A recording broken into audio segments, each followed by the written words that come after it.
Hey, how's it going today? It's Frankie and it's Sci-fi Saturdays. And before I get into it, I just want to say on my previous drinks review on the Fanta Strawberry, my mom's partner sort of came in. That's why I had to pause it. And I said, oh, I think he's talking to me. Of course he's talking to me because I'm the only one in this room. So I don't know why I said that. It's because these things are quite awkward sometimes. And another thing, me, my mom and sister will be moving. Hasn't been signed yet, don't worry, but I won't be giving that any obviously. I won't be giving out the address details like that in the site, as that's private and personal. But when I do make videos, especially outside, you don't have a rough idea of where I am, especially those people that live in London. So yeah, I just had to, sort of say that because these videos, I think I'll be taking a break from obviously these videos after a while. But I do hope that I will have Wi-Fi in and everything there by the time. Excuse me. By the time the first football season review kicks off, right? We're doing season 6, episode 1. So hopefully, because the Premier League is on starting the 21st, but the first United match is on the 22nd anyway, against Hull City at 12:30 on Saturday. So yeah, I just had to let all of you know that. It just gets like a break of videos. And also another thing, I did originally try to record this, but I had to pause it because my mom's partner came in the room and he had to take a picture of something. And I did nearly 10 minutes of that video after pausing it. And when I resumed it, it froze.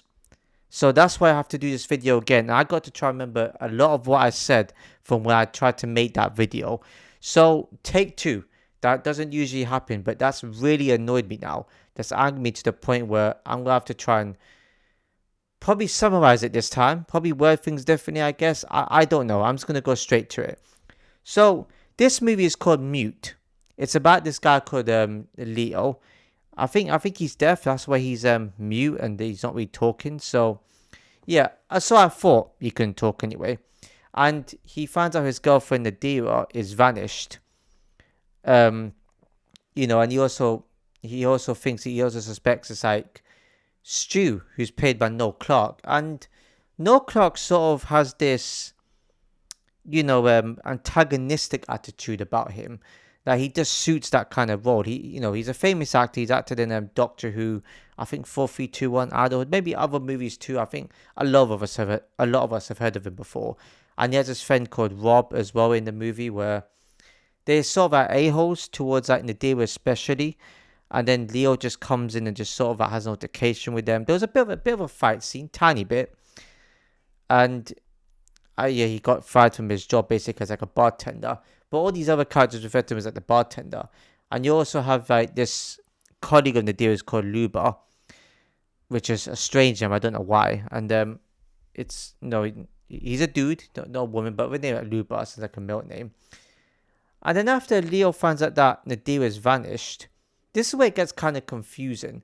He sort of looks for her. It's kind of like he's looking around for it, but then it's kind of very confused because I thought there's gonna be more action in this, but the way the movie was, but I thought it looked like a highly rated movie, but then it started dropping. Now, I know sci-fi and action are different, but they're very similar. Sci-fi knows about fictional stuff, and there is action involved in sci-fi. With action, it's just action everywhere, but sci-fi there is elements of like action in them. Like you have this dystopian type of movie, which is dystopian by the way, and you have this sort of movie where it suits action a bit more. Like Altered Carbon was dystopian. That's got a bit of action. Maybe The Mind of High Castle has action. So somehow I'm surprised this movie didn't have much of that. I know there's no action involved. They could have had a bit of that at least. And also the lustful scenes as well. I mean, it's not bad to have a bit of lust, but then it felt very weird. I don't really know how to describe it. It was very strange to me. I know dystopian movies and shows always have this sort of stuff anyway, make it a little more advanced.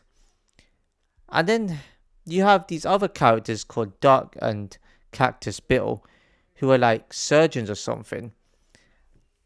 And I don't know. They're kind of like you got Duck that's like a bit of a pervert, and he sort of talks about high school girls in a certain way. I didn't like this dude whatsoever, and he sort of talks about Bill's daughter in such an inappropriate manner. and Bill just sort of attacks him. I mean, which is rightly so. I mean, oh, I do apologize for that again. I really need to pick better times to make these videos, man. It's very, very distracting. I shouldn't have to tell them, to be honest. I mean, they like to comment a lot, so it's kind of irritating sometimes.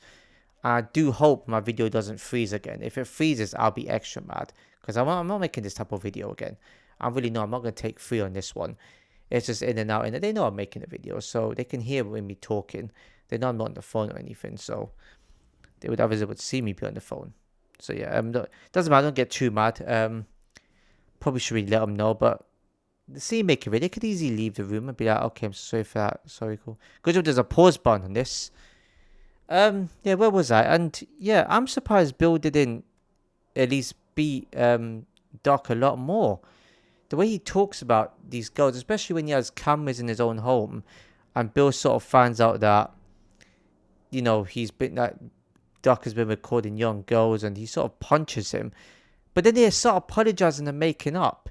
I mean, I know Bill could be a better example of a dad, don't get me wrong. I mean, he takes Josie to, I think it's where he works out, or is it someone called Maxim who owns the place where it's like a strip club, and he takes Josie there, which is, I'm surprised he's been arrested for that yet, or had social services on his case for that one. But they started apologizing and making up. That confused me a bit. I mean, the thing is, I was rooting for Bill's character because of how he's like protect his daughter. That's fair enough. Him and Leo are probably the best characters in this movie by a mile. Their acting is sensational. But apart from the other characters, they're so tame and they can't act properly. You couldn't even hear what they were saying half the time. And not to mention, there's some scenes that the characters speak German. There was no English subtitles for that. There was none of that. In the side, like there was just, it felt like it was 90% English, 10% German. Again, I forget that. I understand it, right? It's based in Berlin. Fair enough. They're going to be speaking German, but these put subtitles up to what they're saying at least. And also, was that altercation where Leo was looking at Josie because she was drawing and he likes drawing as well? He was expecting trouble, and then you have this dude there that just says something in German, and I think he was telling her where Nadir is or what happened to her or whatever. Yeah, and then you had another scene where Leo was going through this guy's door, right? Going through this guy's like apartment, whatever it is, and he sees a picture of these girls. I don't know what this guy had on. He had kind of like he kind of had like robotic machines or something like that. I don't really know how to describe it. It is a bit weird. And then Leo sort of eventually finds out, when Nadir is at. And he had to get through a lot of dudes before that scene happens. And he takes Maxim out. He takes the, Bill and Josie's passports. I don't know how I'm going to say Josie or something. And then he goes to Bill's place. And this is weird because Bill reluctantly just gives him the key to open up the gate. I mean, maybe it's because Nadir is dead, because she was in some sort of plastic bag. But before he found her, there was like a scene showing Bill sort of like planning all this and kidnapping Nadira. And, after he drugged Nadira and Leo together, and he sort of kidnaps her. And then he says to her, oh, Josie is my child. She's my blood. She's not yours. So Nadira is Josie's mum? That doesn't make any sense. I don't understand this whole part of the story. Oh, some music playing outside. More distractions. So, I just don't understand. So Nadira, I don't get it in the slightest. And then he sort of stabs, Bill's throat, puts a knife through it, and then Leo takes Nadira outside, and so Doc sort of finds out, what's been going on. I don't understand. And then he kicks Leo, and then sort of tells him to say so. He puts something in his throat where it's like the system, it sort of says what he's saying or whatever. I don't know what machine it is, right? Then he drives him and Josie in a car. And then he wants to, like throw him off the bridge basically, so he can drown. And he shows something where it shows Nadira and Bill with a love heart, inside of it on a bench. So Nadira was in a relationship with somebody else the entire time, and Bill was annoyed that she was with someone like, Leo, who they call a lowlife. And they always refer to him as bartender, because I know he worked as a bartender, but they always refer to him as that. So I don't really think Leo cares anyway. And then they come off a bridge. And then after he sort of, kills Duck, in the water, then Joyce sort of calls up saying, I'm not being rude to her voice, right? They could have had someone that the voice is a bit more like better. I'm not being rude, but that voice just sounds odd to me. Be like, what did she say? Oh, Leo, are you okay? Like, I'm sorry, what? Who the hell? I've watched movies where like, there's like like kids involved as well, like other characters, and they don't talk like that. They talk a bit more normal. That's how you can tell this movie's poorly acted. And then you hear Leo talk. I thought Leo was mute. That don't make no sense either. It's like, I'm not okay, no. I didn't know he spoke like that. And I bear in mind, I thought he got the injury at the start of the movie. I don't know if he was always mute. I think it's the injury he had when he was a kid. And yeah, I don't really understand what's happening. And he sort of goes into bridge and he sort of says, "Let me take you to your grandmother." Huh? How he know her grandmother? What? Did he see information about her? My God, what is this, man? I really don't understand. Who wrote this? Now, bear in mind, I'm not going to mention every part of the movie, no, but who wrote this? And bear in mind, when I said I watch movies with kids in it, it means like kids and adults in it together. Just like there's a movie just like those action type movies where a mother and daughter get kidnapped or something, and the male protagonist has saved them or something. Just like, because I don't want anybody to think and you get any wrong ideas. That's the the one thing I don't want. Anyways, yeah. So yeah, this movie is awfully confusing. I don't even think I like the mystery aspect to it. It just felt like a really, really pointless movie.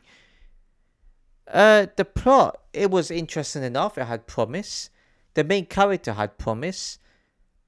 One or two other actors had promise, but then it just turned into a really, really silly kind of plot towards the end, or really didn't make any sense with the whole characters. Like, they showed more of like Doc and Bill than Leo. I'm pretty sure anyway. I thought this was going to be like Silent Night with Joel Kinnaman. Watch that if you haven't already, because I mentioned it quite a lot of times, in especially good movies, that I've spoken about. Please watch that movie. It's brilliant. That movie had no talking, but at least they had a lot of action and craziness. This movie just had a main character don't talk, but an antagonist that just felt a bit more like grumpy, sad. I know they're not meant to be overly happy like that, but bloody hell, they were poor. You had Maxim that, to be fair, I'll give him. He had like a proper boss. But again, it just, I wasn't feeling it. Apart from like Leo and Bill's acting, which was brilliant. Max is probably a little bit stew as well. Noel Clark's character. I thought he was decent in this movie, but we didn't see much of him. Other than that, I don't know I didn't understand this whole premise of the story. I really didn't. So they did that because they didn't want Leo and Nadira to be together the entire time. Just for that? They might as well not bother making a movie like this. It just felt like a pointless script. Even the way I'm explaining stuff now is difficult because I don't know how to explain it. It's a poor movie. It was a movie that at first I thought would be an 8 or 9, but now I thought it could be a 7 because there was like a tiny bit of a good action scene. But now I thought, is it a 6? It's nowhere near close to decent. Is it a 5? 3, 4 good actors, I would say, in this movie. The storyline, fair enough. Other